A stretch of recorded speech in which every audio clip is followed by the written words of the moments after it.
So I'm Annie Ballou, marketing over here at Huntress, and we've got the esteemed Dave Kleinetland. He's our senior security engineer. And if you missed it, we were just talking about how Comcast decided to, lose one of their major lines in my area. So I will be turning off my video. Dave probably will too, but hopefully the slides will carry the conversation today. So with that, let's go ahead and get started here. So what we wanted to cover today was, just starting out with who is Huntress?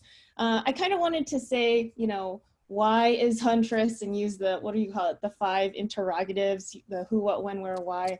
But why is Huntress doesn't really make sense. But I kind of wanted to just talk about who we are, what we're trying to achieve as a company, where we're going. We won't spend too much time there.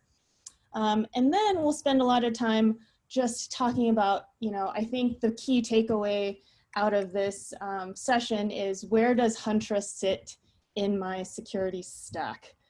So we'll spend a lot of time there. We'll look at, a couple of different frameworks to just showcase Huntress positioning, things like, what is MDR? What is managed detection and response?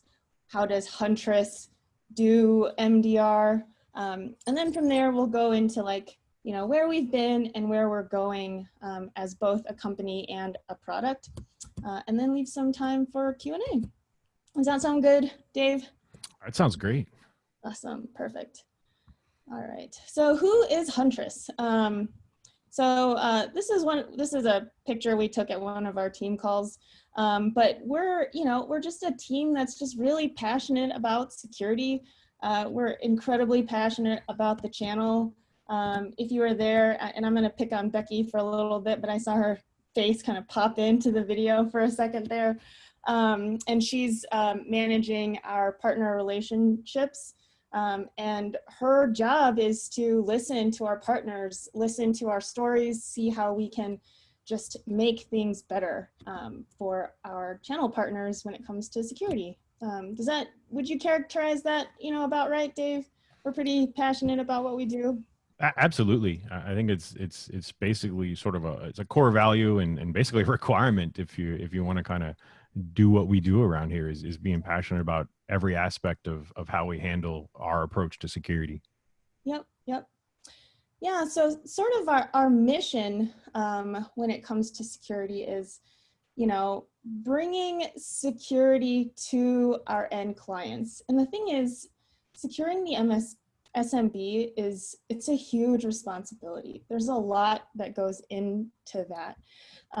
And, one of the biggest challenges, I think, is not just getting tools out there for the SMB to adopt security, but it's also, getting them to realize that they need security, or even just teaching them how to go about, becoming more secure and why they need to. So with Huntress, what we've realized is that, we all need security, but we need it purpose-built for the channel so that we can bring it to the SMB and elevate the SMB in that way. So how do we do that? One of the first things that we do, or we're trying to do, is we're trying to streamline defense.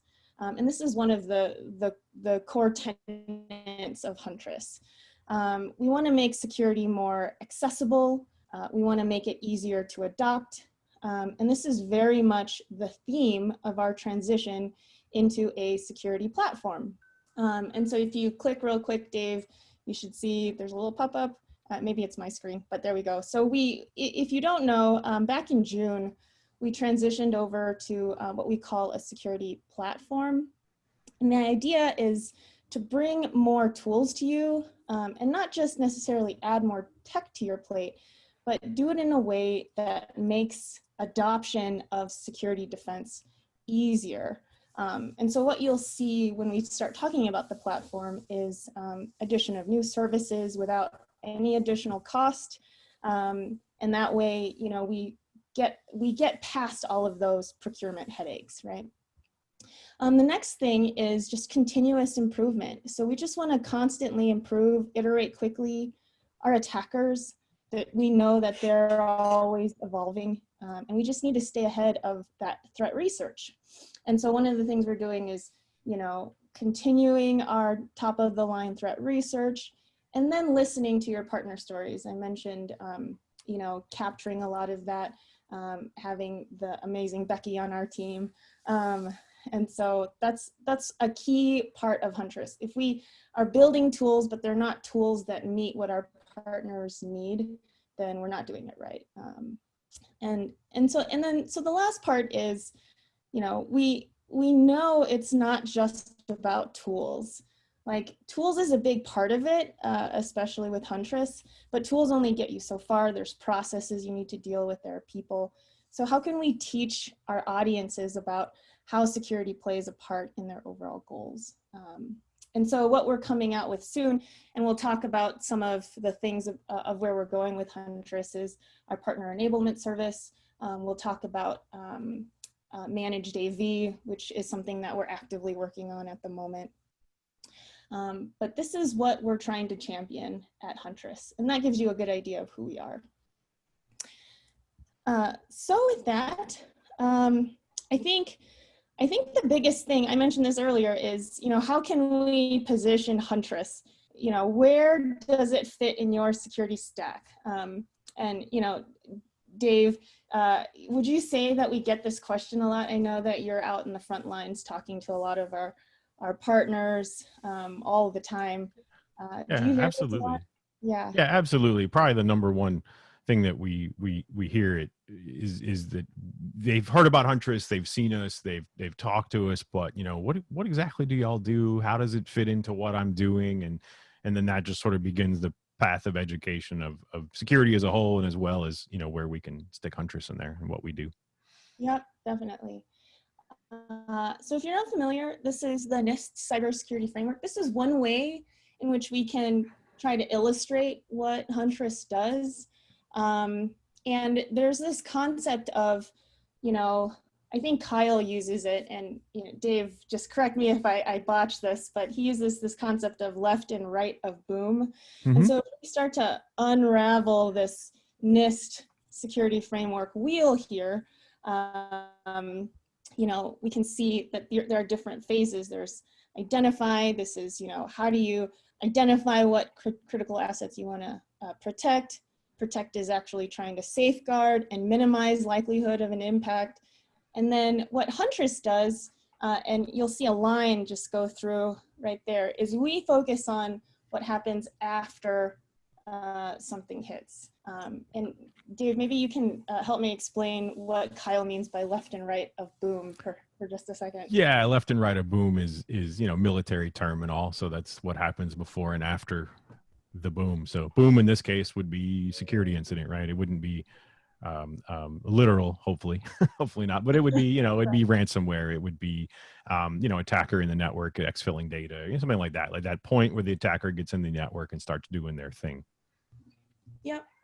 Yeah. So with Huntress, what we're focused on is these later phases, this detection and response. And you might hear an industry term, managed detection and response. Well, what does that actually mean? So we'll start to dive in and talk about that a little bit more.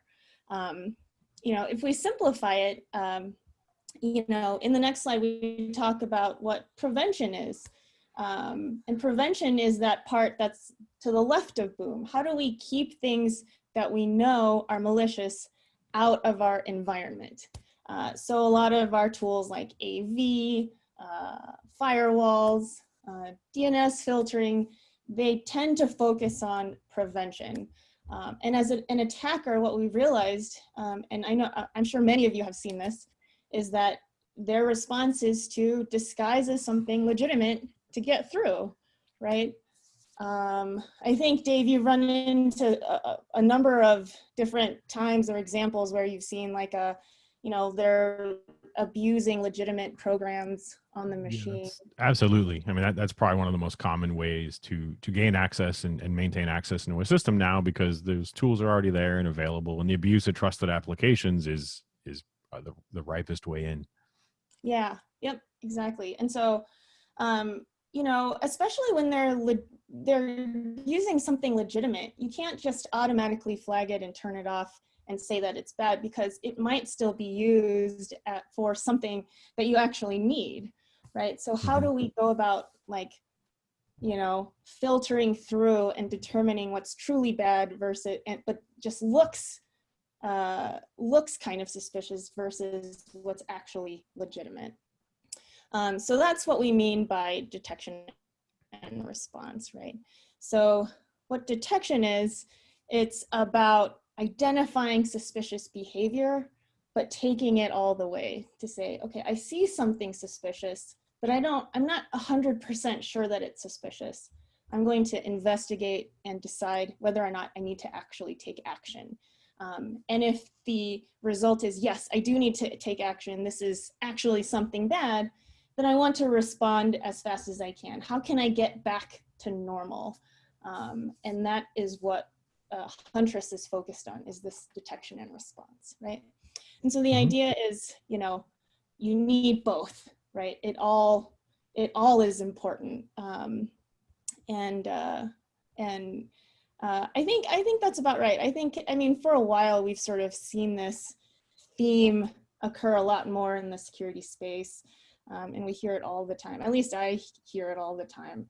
You know, threats lurking in your network for weeks and months. Have you heard that, Dave? Like Yeah, in I mean that's Verizon the data breach? yeah, I mean that Yeah, thing comes out every year. If you haven't had a chance to read it, I totally understand. It's like 47 pages long, but there's a lot of really good data, really good information there about that. But yeah, I mean they focus very heavily on what they call dwell time, how long an attacker spends in your network, kind of learning and doing and getting things together before they go right of boom or yeah, right. before they drop the boom for sure. Exactly, exactly. Um, and so, I mean, if we take this and we just, once again, map your security stack, and then piece all of it together, right, is your prevention is going to be things like your email security, your firewall protection, your antivirus. And attack, I mean, these are all like very key critical parts of your security stack. I don't think any of us would disagree that these are really important. But what's happening and what we're seeing is that attackers are just finding different ways. So they'll find ways to make their emails appear legitimate. They'll exploit known good locations like Dropbox and house their malware there in order to bypass firewall protection. Or like Dave mentioned earlier, right, masquerading as legitimate applications to bypass things like antivirus. So that's what our threat hunting is all about. It's about doing the detection and response when things get around the prevention. So yeah, if I don't see any questions, but so we'll just trudge right along. And so, Yeah. I think a lot of us ask, like, well, what is Huntress? Like, do we fit, in some quadrant somewhere? Is there a place or a home for Huntress? And we're trying to do things a little bit differently. I think that's one of our key tenets, right, Dave, is to challenge assumptions. Absolutely. Yeah. Yeah, and I think part of that is, how do we do things that meet the needs and demands of the channel? Because the channel is very different. Their needs are different than like enterprise, right? And so the way that managed detection works from an industry perspective, and this is a bit of it's somewhat simplified, but the idea is, once things slip past your preventative defenses, you need something to look at in order to determine whether it's suspicious. And so there's going to be data that's captured. Every MDR captures a different set of telemetry depending on how they've decided to put together their offering. And then the idea is to take that data telemetry, you filter and classify it. Usually that's done through automation. Automation does some analysis of that. And then what's the managed part of it is that you are bringing in human analysis and what Huntress calls ThreatOps. And their goal is to inform your decisions, right? And what ThreatOps is it's a team of industry experts. I know I'm reading the slide, but their job is to analyze suspicious behavior and inform context-aware response actions, meaning that they understand your environment a little bit more. They can identify when something is suspicious and push it to and confirm that it's actually malicious so that you can respond appropriately. And so that's kind of the role of ThreatOps. So that's where we are. I just wanted to spend a bit of time on that because, you know, the managed part is a really key part of Huntress's MDR offering. So this is where we go beyond automation, right? Like this is the ThreatOps key is where we go beyond just pure automation and rules that are written and start applying how awesome humans are at identifying these contextual examples, the behavior of what's going on. Yeah, no, that's a really great point. And I think what we're trying to illustrate here is just to go on with what you just said is context is so key.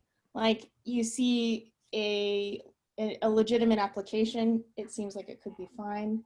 But then, you know, if we look at this analogy, this is a bit of a contrived analogy, but say it's a nice summer day, you want to go out for a swim, you got the diving board, you're ready to go, it looks great. But then if you zoom out, you realize that the diving board is over a tank of sharks. Like that would be terrible, right?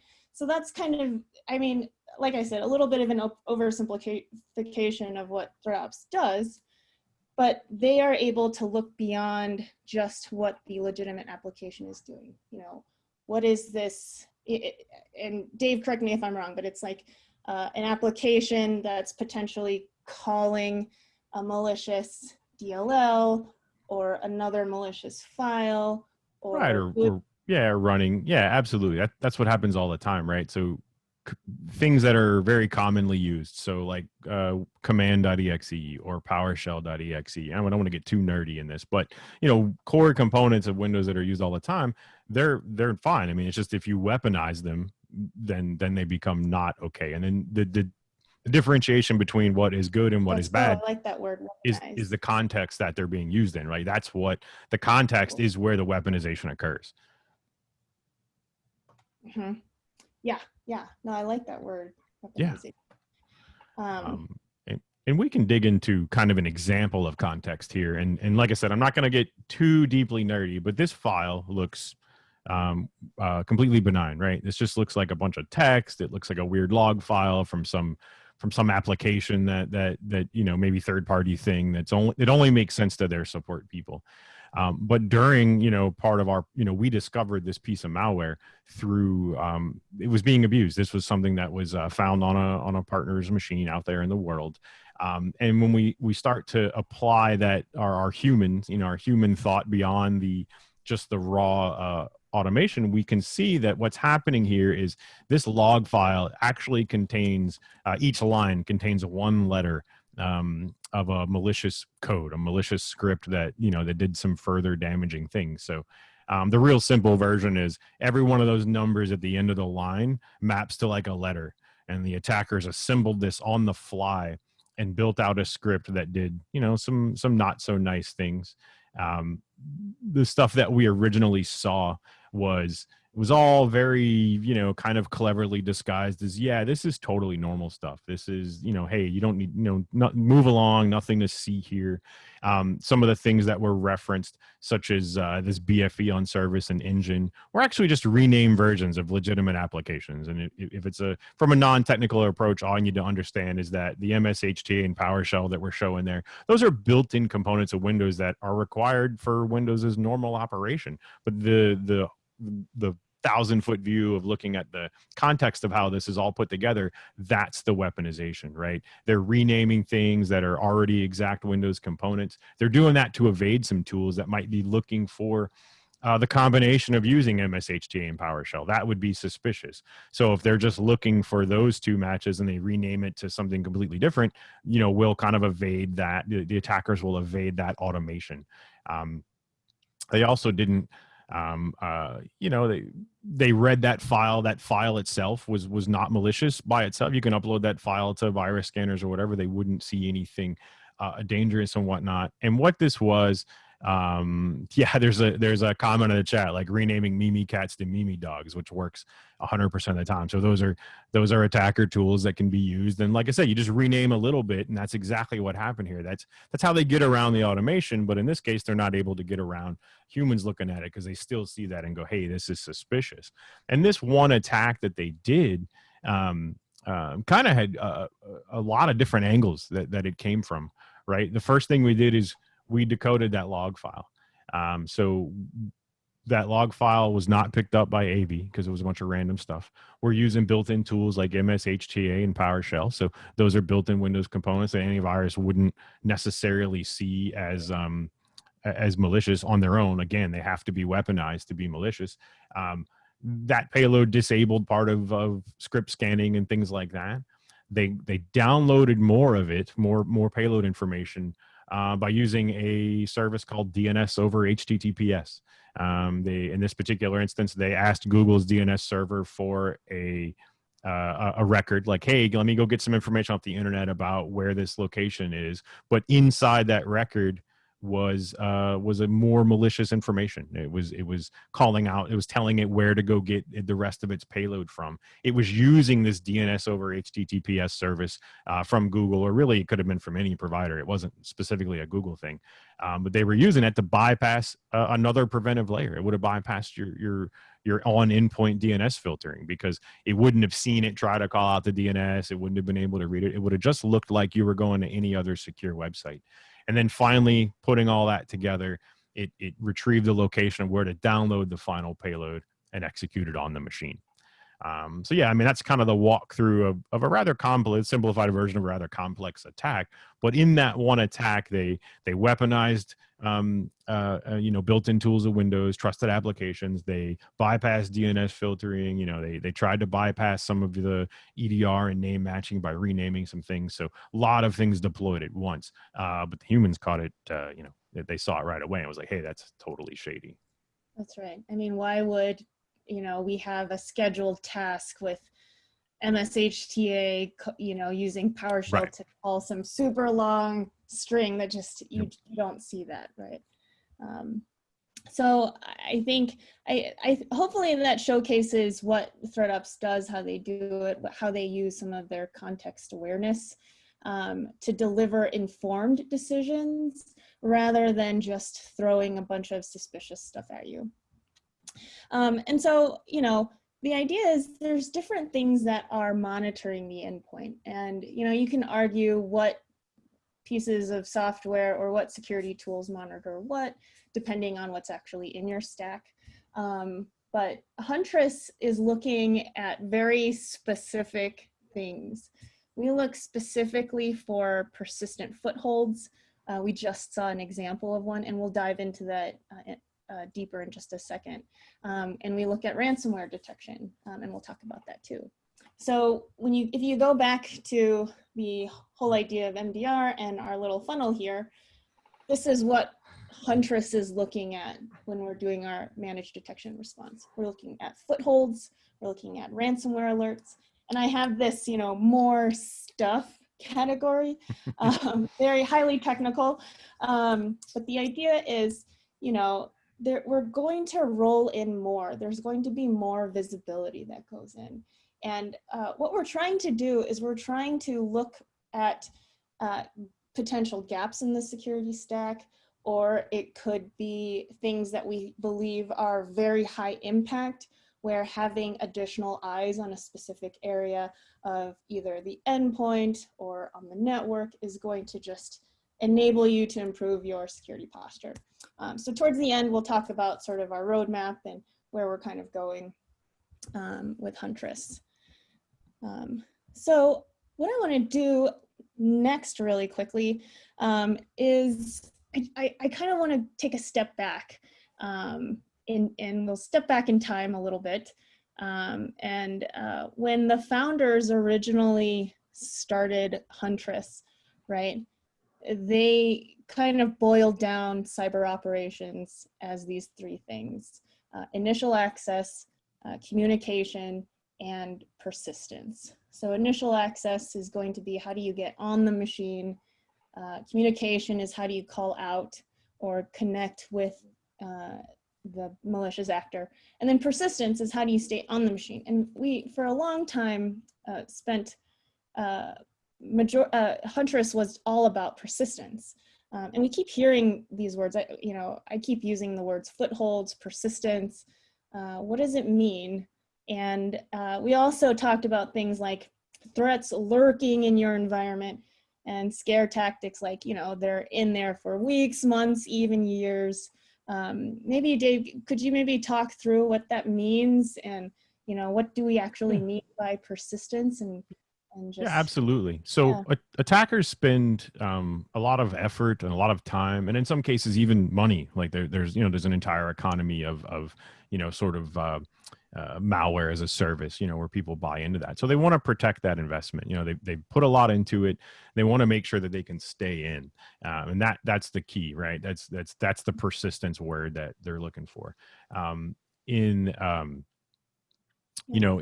as for a real world example, I had a client. I used to work in, I've worked in the MSP space before. I was an IT service provider before. And at one point I had a client that we kind of inherited as a credit union. And we discovered that, we inherited them because there was a suspicious behavior, some stuff going on. We dug into it and realized that attackers had been inside their network for months. And what they did while they were in there was they read emails, they downloaded copy of forms, they tried to get everything together of, how procedures worked, how policies worked. They learned sort of how people wrote emails and mannerisms and vocabulary that they used. And at the end of sort of their attack phase, their attack was them crafting like a document that looked very legitimate to transfer funds, it was a money request transfer, like a wire transfer type deal. What actually stopped that from happening was sort of, policies and procedures in place at the business operation level, not an IT level, where a human looked at that piece of paper and was like, hey, this wasn't really properly formatted. The attackers missed something in that case. But that's what we're referring to is what they're doing when they spend time. They're learning about your network. They could either be learning policies and procedures in this case, or they could be learning sort of the layout, right? They're looking for more machines to infect. They're looking for ways to maybe spread laterally throughout the network to infect as many machines as possible. And then they'll do whatever they do, right? Some people, their game is ransomware. Some people, their game is exfiltration, extortion, like, hey, if you don't pay me the ransom, I'll release all your data on the dark web and all that stuff. So that's what you'll see referred to as dwell time. We've talked a little bit about that earlier. The attackers hang out, they learn their lay of the land, they get all the information they need, and then they either, drop their bomb at the end with the ransomware, or they craft some clever attack based on the intelligence that they've gathered. That's sort of the in a nutshell version. Yeah, what we mean by persistence. And maybe, Yep. I think in the next slide, we kind of talk about what is a foothold. Like, what is it actually? Is there something that we could physically see on the endpoint? Maybe could you walk through this really quick? So this is sort of what is a foothold, right? If we want to boil that down into just a very core basic of Windows, there's probably something like 200-ish ways that you can automatically create something to run on a machine. These four that we have listed here are the really common ones you probably know and use, and maybe even love these every day, even if you're not fully aware of it, right? So startup folder is something like, hey, I want to make sure that my Microsoft Teams or my Slack or whatever starts every day. So I'll drop a shortcut in a startup folder and it'll just run when I log in. Schedule tasks is the stuff like, I need this to happen every day at 8 a.m. or every time when a user logs in. Run keys are the ways that installed programs will usually establish a way to run automatically. They'll drop a thing in the run key, and either, depending on where it is, either when a user logs in or when a machine boots up, it'll automatically execute. And services is probably the most common. You're probably very familiar with services. Your RMM agent, if you're using an RMM like, Automate or Data RMM or any of those, they have a service that runs. Just like your antivirus. Antivirus is going to have a service that runs. Huntress is also a service. Huntress has a service if you're running it on your endpoints. So yeah, these are just ways that they're normal mechanisms, right? Again, we're going to use that word weaponize again, that when you use them in a bad manner, then they turn into things that would be considered a malicious foothold. Yeah, and I think part of it is, we can't just not use any of these. These are all part of normal system operation. What we're looking at is, what are these things doing?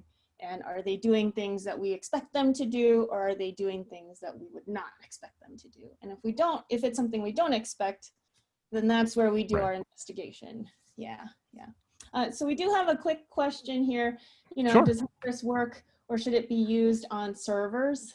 Absolutely. Yeah. From a Huntress perspective, an endpoint is an endpoint. There's not like a different pricing tier or whatever. It's just, if it's a Windows machine and you run it on workstation or server, we collect the data. They're all Windows. They're all Windows machines. So we're collecting the same data on both machines, about all the auto runs, all the persistence mechanisms, and report on. So yeah, absolutely. On server and Huntress.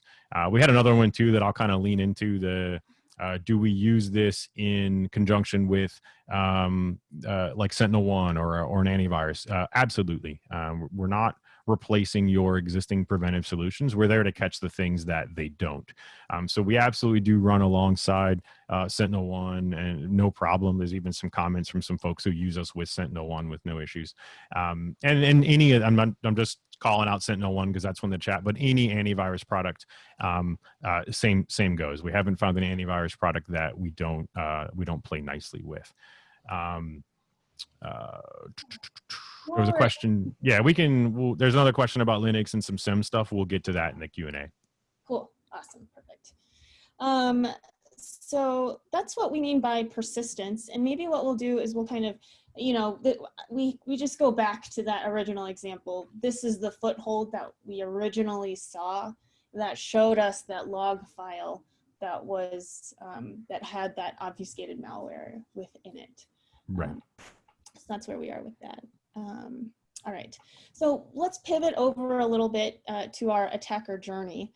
And this is just another way for us to frame where Huntress sits and where our different services sit. So you might have heard of things like Ransomware Canaries as a new service, External Recon as a new service. And when you think about the attacker journey, you can divide them into multiple phases. The first phase being, how do I initially break in? Usually that's a phishing email. Oftentimes what we're seeing is RDP brute force using an external scan. Then it's about, surveying the environment, seeing what vulnerabilities exist so I can exploit more in the environment. And then the idea is, how do I implant myself? How do I get my feet on the ground? And then once I'm there, how can I move laterally through the environment? We see that a lot with I think we see that a lot with Emotet, right, Dave? It's like it sits there and it plants itself, and then it just waits. Yeah, it tries to spread as much as possible before actually dropping its final, whatever its final actions are going to be. That's right. Yeah. And then it's next is command and control. How do I call out? And then the last thing is the actual detonation, for lack of a better word. That's when you're executing your ransomware, exfiltrating data. Maybe crypto jacking could be another one. Whatever the action is. So all of these phrases here are just, made up phrases. I'm in the marketing department, that's what I do. They actually map to actual industry terms. So it's about delivery, exploitation, installation, command and control, and action. And we can just go right through the animation for this one. I think it's just a remnant. Yep. Cool. So if we do some positioning, again, about where persistence fits, that is phase 3.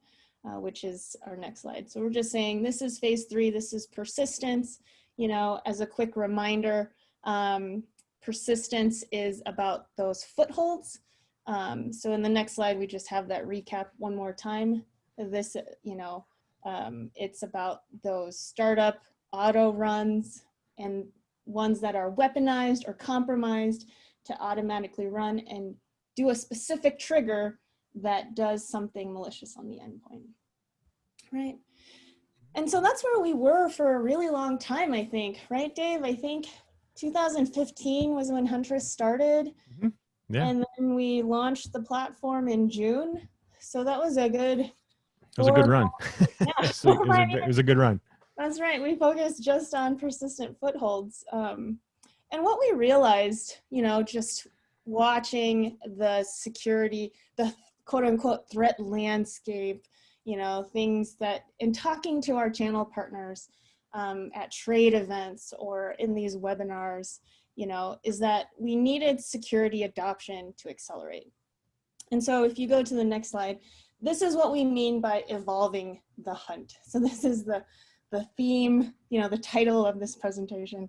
And what it is, you know, when you think about adopting a new security technology or deciding that you want to look at another thing or gain more visibility to another thing in the environment, like there's a long decision process that goes into it, right? First, you have to learn about the new thing. You have to decide if you want it. You research what your options are, and you evaluate those options. And once you make a decision on whether or not you want to do something about it, you implement it, right? And that it can take a long time. Oh yeah. Yeah, it can it can consume a lot. I've tested a lot of products in my time in IT and gone through it, and it can take months to get through that process, and it can be painful sometimes. And it's not just about the testing. Like there's the technical testing, right? But once you've made a decision, you know, and you've dealt with this, Dave. I've actually been somewhat spared, but you have to go through procurement. You have to get funding dollars. You have to make sure it fits within your financial models, you know, make sure you can, you know, potentially pitch it and sell it to your end customers, depending on how your businesses are run. It's complicated, right? Right. And it just makes adoption of security slower. So how do we make that faster? And so that's what we mean by the Huntress platform. You know, we're adding new services that go into Huntress so that we can look at more things, you know, improve defense. And so when we add new services, we're going to do them free of charge. And those services themselves are going to iterate as well based on what's working, what isn't working, what your feedback is, you know, what the threat landscape looks like. I have digital transformation in there because, like I said, I'm in marketing. But it could be things like, you know, a global pandemic, and maybe you need something to address what's going on globally. So we want to just iterate faster so that you can adopt security faster. And so the idea is to take all of this information and feedback, feed it through our engineering product management process, and then build new solutions. And then they just get added to your dashboard. So if you can see in this slide here, you know, we see footholds under the home. We see footholds, Ransomware Canaries, which we'll talk about, External Recon. I know we have a question here about External Recon. We'll definitely talk about that. And then we're coming out with Managed AV, which is going to be a new service. And then there will be future services that will just get added on. So that's the idea with the platform itself. So with that, you know, I know we only have, you know, we're kind of blazing through here, but let's quickly talk about Ransomware Canaries. And Ransomware Canaries, this is us trying to figure out, you know, how can we address this phase in the attack kill chain and not necessarily prevent it, right? Remember, Huntress is detection and response. We are not, at the moment, that's where we're focused, right? And Ransomware Canaries is very much in that sort of lane. But the questions we were trying to answer was, you know, On the next slide, how can we find out when ransomware hits sooner? How can we see which endpoints have been impacted, and how can I prioritize and direct my teams, right? And so faster detection means you can have faster response. And were you part of this, Dave? I hear of this story where we had a customer and we were able to identify ransomware on like a Friday afternoon, and then they were able to resolve everything by Sunday. And then at that point on Monday morning, the end client didn't even know that they were hit. Yeah, I mean, it's that was the goal. That's the goal of this first iteration of Ransomware Canaries. You know, we unfortunately we've dealt with several partners who've had run-ins with ransomware, even before the Ransomware Canary feature was out. And we learned a lot in those. We learned a lot. Like if I asked you to use your RMM to tell you which endpoints were infected, that's a tough thing to do. You have to write maybe some custom scripting on the fly, and then you don't really have time to test it and whatnot. So, in that specific example where the Canaries were able to kind of like show us the blast radius of that particular attack, that allowed us to help our partner go right after the machines that needed to be dealt with. So it's an identification of the attack surface, being able to remediate those incidents, reimage those machines, get those servers back and running up from backup on those workstations. So yeah, we significantly reduced the amount of downtime that would have been had it happened, at the same time, but we've not had that visibility. It would have required getting people to go unlock doors on the weekend and showing up on site and doing a lot of sneaker net kind of stuff to figure it out. But being able to do all that from a centralized view was certainly increased efficiency. Yeah, and maybe you can talk about what does the Canary files actually look like, and how they kind of work, really briefly. I think we'll skip this one. Yeah, we'll just go right to the Canary file. Yeah, so do that. The Canary files are they're like totally legit. Like in this case, this is a Word document file. It's a real Word document file. It's a fully formatted Word document. If you open it up, it opens it up in Word or WordPad, and you see something that looks like what's being displayed on the screen here. And all the files they're very small. They're unique to each user profile. They're randomly named. They're in locations that we've seen ransomware go after first. So they are designed to be in, if some sort of automated or systematic encryption is taking place, they're designed to be some of the first files that are encrypted, which allows us to alert earlier in the process to you. And yeah, so and if for some reason a user opens it, this QR code will bring them to a help article that sort of guides them into it just says, hey, this is a file placed by your MSP or your IT department. Reach out to them, find out what it is. And these are traceable to that user profile. We're able to decrypt the information that's in this code to trace that Canary file back to that user profile. So if it's released during some like a data exfil or an extortion type play, we're able to kind of help track that back. Or if it's just a user that's lost and doesn't know who put this weird file on their computer, we're able to get them in touch with the right people. So yeah, and that's in this, when these files are damaged or changed or modified or encrypted, this alerts our ThreatOps team to investigate what's going on or reach out to you, through an incident report of let you know what's going on. And there is a related question hanging out. It says, are we able to detect ransomware in all cases in enough time before the actual malicious activity or encryption detonation occurs? No, I don't think anyone can do that. If they could, that would be absolutely epic. But we can't prevent the ransomware from running in the first place. The Canary files are designed to allow earlier and faster reporting to it, to let you know what's going on. You may be faster than you would have known had you not gotten an alert. Like you might learn, shortly after the encryption starts versus 2 or 3 days, like the Friday evening type.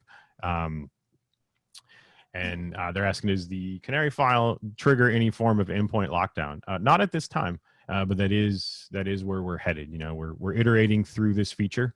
The first we had to get the groundwork established first, right? We need to be able to get the detection and response part together, and then we'll start working on. We actually are working on some automated type responses to a ransomware canary trip.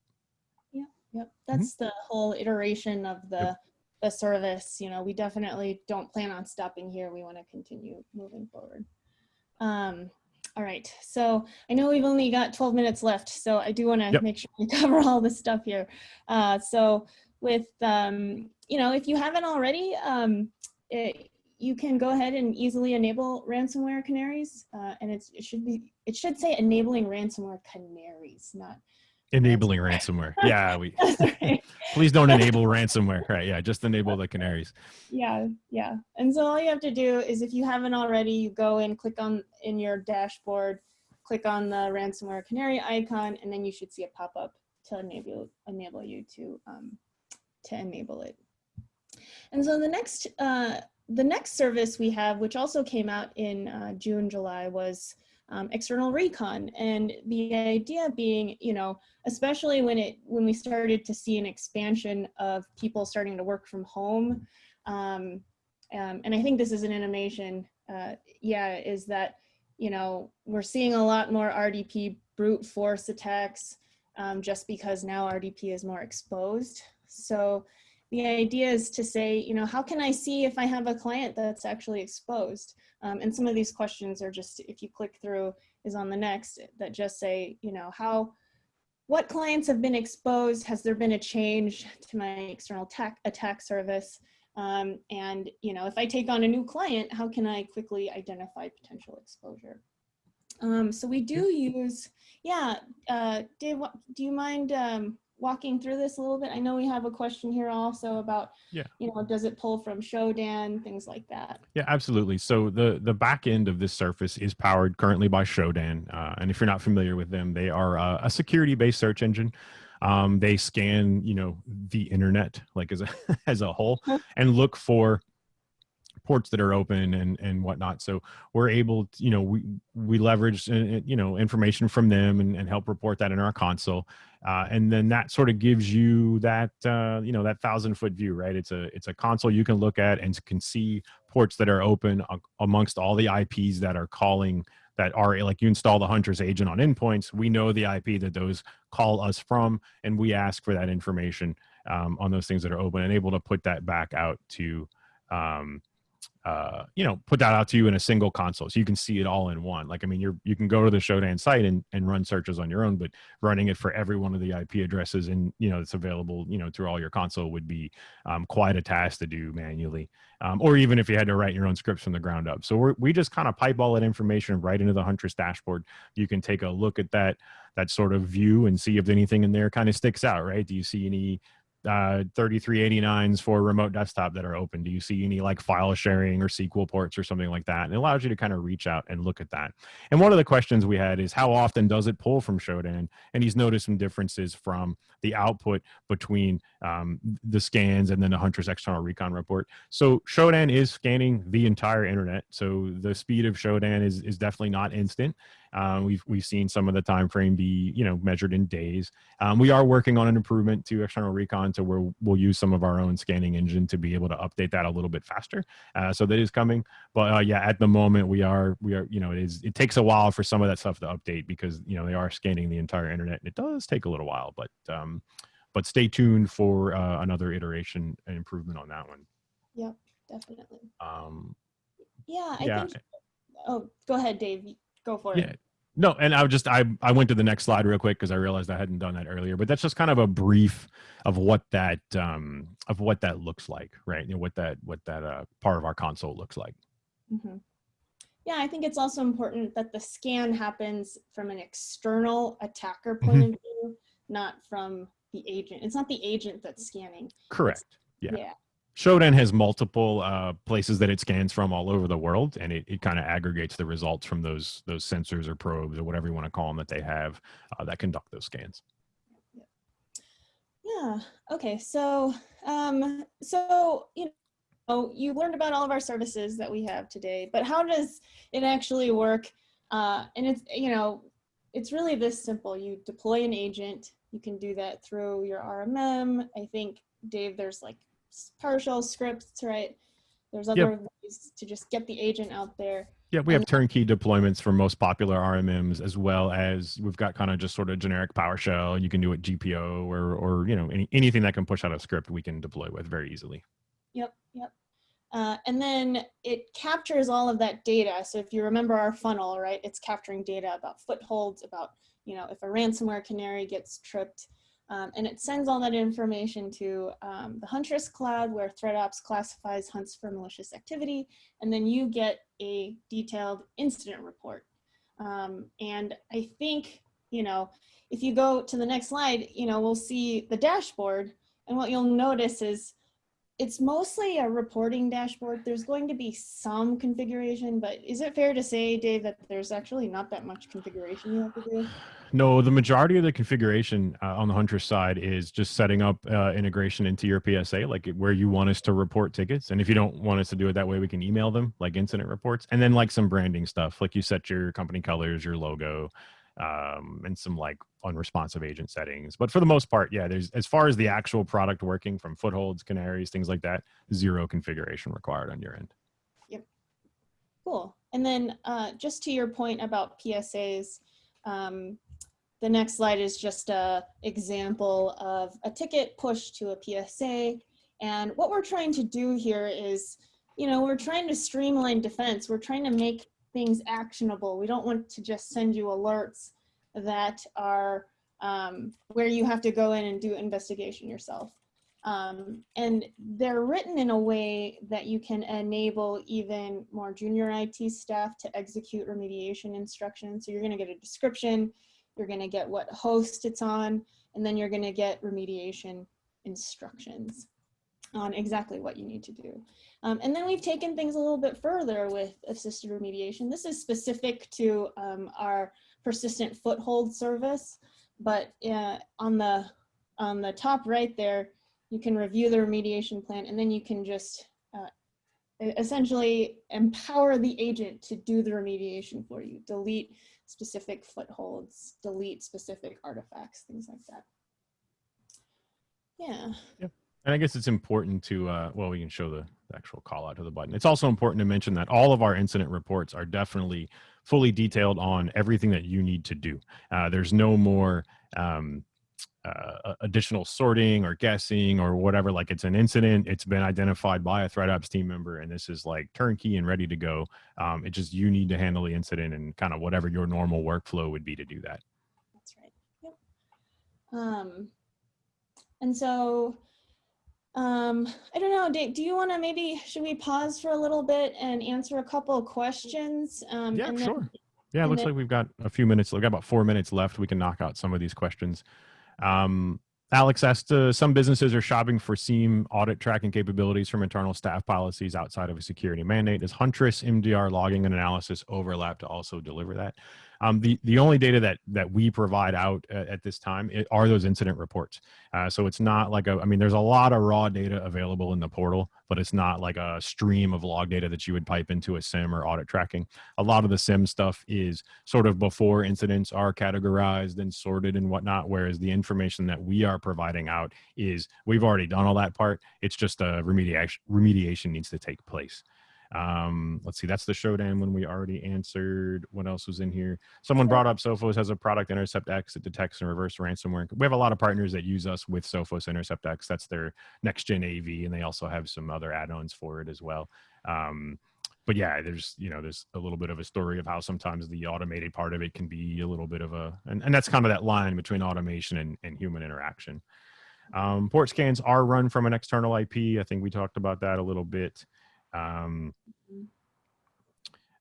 an incident, if network attacks takes down outbound traffic, will Huntress Cloud still be able to get enough to trigger a response? If all outbound traffic is shut down, then no. The agent does need to report to us.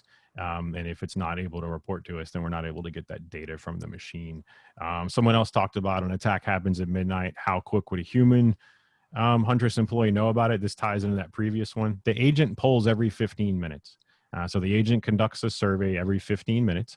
And if that survey has changed from the last time it ran one, it sends it over to us for analysis. So that's sort of that that interval time, right? It's 15 minutes plus the scan time, so 17, 18 minutes, and then ThreatOps will sort through it. Just depends on the type of incident, right? Like known, and most of the stuff we deal with is pretty well known, pretty well seen. Those things happen very quickly. We're able to process that very quick. After that, things that are unknown or suspicious, they're sorted through. They've got to be determined if they're suspicious or not and whatnot. So could be half hour, just depends on what's going on. But the important part is, as soon as we realize something is malicious, we report that into your PSA or your email, however you've got your incident integration set up. And I think ransomware, we're doing some iterations to find other ways to alert a little bit faster. Mm-hmm. Yep, we are. We're just trying to figure out what is the right way to do that. And I think you had mentioned this earlier, but it's just the right balance of automation and then making sure we can get humans on there. Yep. So that's what we're kind of working through right now with the ransomware Gotcha. and stuff. Yeah, I know we're almost running out of time, but I can stay on for a little longer. If folks can stay on, I think what we'll want to do is just talk about where we're kind of going with Huntress and some of the new services that are coming out. So right here, what you'll see is these are all of the services that we have. Partner enablement, that is there. We're going through a heavy revamp of what is available in the partner enablement service. And so just stay tuned and we'll let you know what gets trickled in to that service. And then we're also coming out with managed AV. I think with managed AV, what we've noticed, at least what we were trying to do, is that, we're all fighting the same fight, right? We're all trying to secure our SMBs, go against the attackers and things like that. And it sits squarely within sort of our mission of streamlining defense. And Dave, you probably don't see my screen, but I've skipped down to slide 43 to just talk about managed AV a little bit. 49, sorry. 49, okay. Sorry. Yeah. Here we are, Oh, no. 49. Oh, that's my bad. But managed AV, it sits squarely in this like streamlined defense, right? We hear a lot of pressure all the time about how we got to do more when it comes to security. There are always new gaps and new tools that need to be added in order to address those gaps. But at the same time, I think there's a lot of tools that can be, that aren't being used to their full extent, or there's ways in which we can leverage investments that we already have. And that's the goal with managed AV, where what it is it's essentially seeing if we can use Windows Defender, which is a up and coming strong AV contender. But the challenge with Windows Defender is that it's hard to manage, it's hard to monitor. So how can we take an existing investment where you already have Windows AV because it's included, or Windows Defender because it's included with Windows, but then make it so that it can be used and managed by the channel with things like multi-tenancy or better management or configuration of Windows Defender. So that's where we're going with managed AV. If you are interested in learning more about managed AV, we have an interest list, which we'll share with you. Just add yourself to that interest list. There's even a beta if you actually wanted to try and play with managed AV. And so that's kind of one of the things where we're going. To all of you, what we ask is just, if you haven't already, enable Ransomware Canaries. If you're interested, learn more about managed AV. I mean, we run on your feedback. Anything you can share with us, we just want to build the right things that work for you, our partners. So join the interest list, learn more. If you have the time and extra cycles to be on our beta, please join us there. You can sign up through that link. And then the other thing is we're going to do a technical deep dive on Thursday. Today was very much positioning, where does Huntress sit in your stack? And then on Thursday, we hope to just really dive into the nuts and bolts of Huntress. How does it actually work? What are we actually looking for? Things like that. Did I miss any other questions, Dave? No, there were some in the chat that I answered in chat as well, but a few of them were, one of them was, are we 24/7? Not yet.